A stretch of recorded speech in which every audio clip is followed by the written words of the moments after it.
Dude, sagutin mo na. Nag-aalala na yun sa'yo. Para ano? Pauwiin ako at pagsabihan na layuan ko si Hope. I can't do that.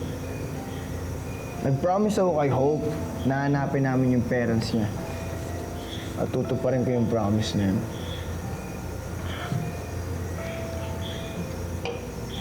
Dude, sana lang talaga na-appreciate ni Hope lahat ng ginagawa mo para sa kanya. I hope so. She does, Denver. Pero naniniwala ako na parehas kami ng nararamdaman para sa isa't isa.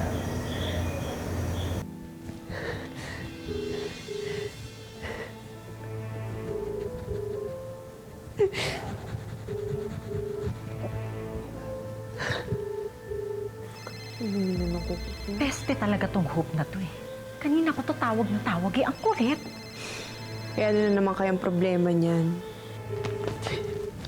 Tay naman eh. Importante to.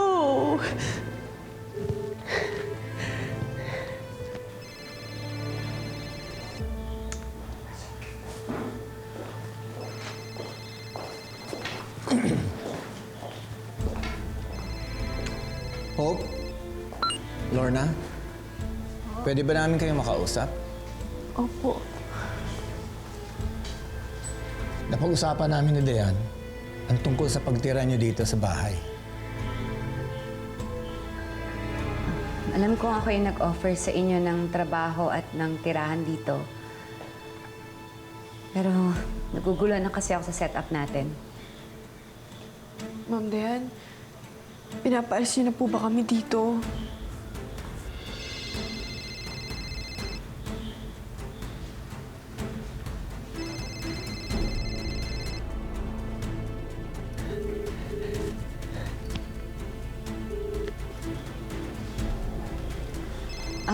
Lorna, sige na. Sagutin mo na yan.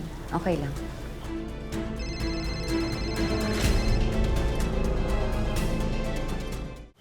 Kanina ko pa kasi naririnig na nagre-ring yung phone mo. Sige na, baka importante.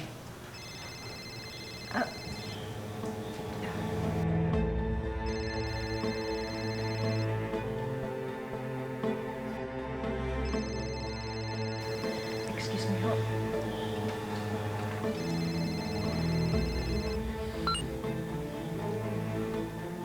Hello? Nay? Nay, salamat po sa sagot niyo.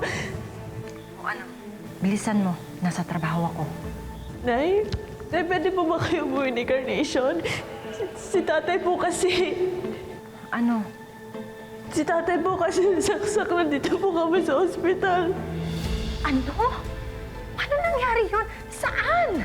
Oh, teka, sige, papunta na kami dyan, ha?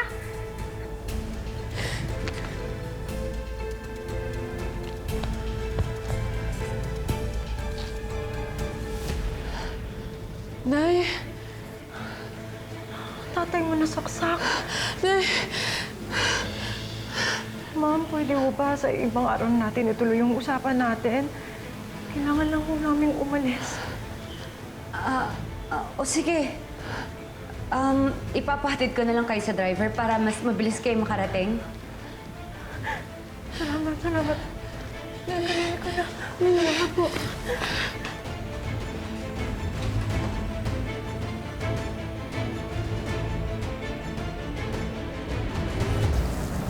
Mabuti at walang tinamang internal organs ng tatay mo. Ang kailangan lang natin gawin ay i-monitor yung pagsali ng dugo sa kanya. Kaya hayaan muna natin siya magpahinga. Sige po, Dok. Salamat po. Okay, excuse me.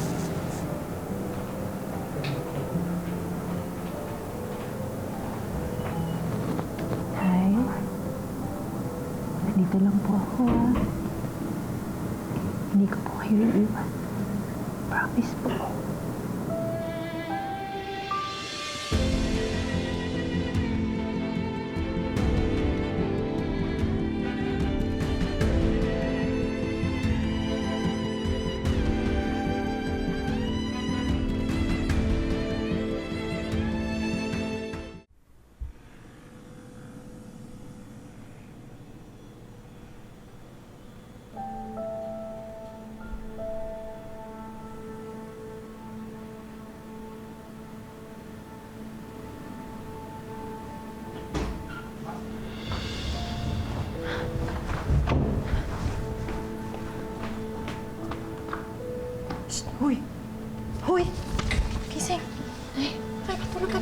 sa pinabantay mo tatay mo?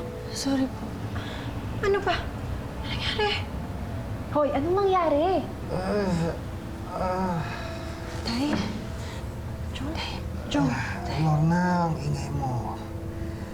Oh, kailan ba kayo dito? Ikaw naman, nag-aalala lang eh. Ano ba nangyari sa'yo? Ano, bakit nasaksak ka? Ano, na-hold up ka ba? Ha? Ano nangyari? Yung sweldo mo nakuha? Ano? Walang ganun nangyari. Si Hope. Si Hope. May gustong umatake kay Hope. Ano?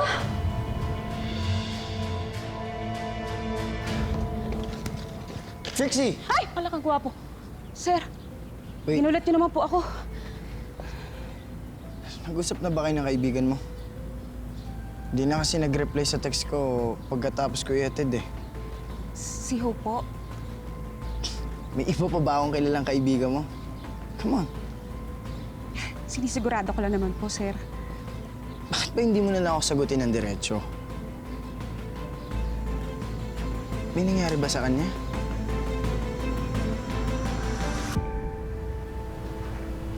Nay, siya po ba si Jong Marasigan?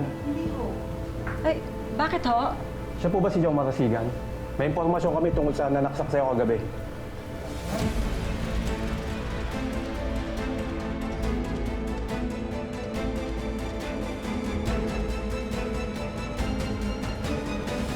Tama yung sinabi ni Nanay Lorna dahil sa akin napahamak si tatay.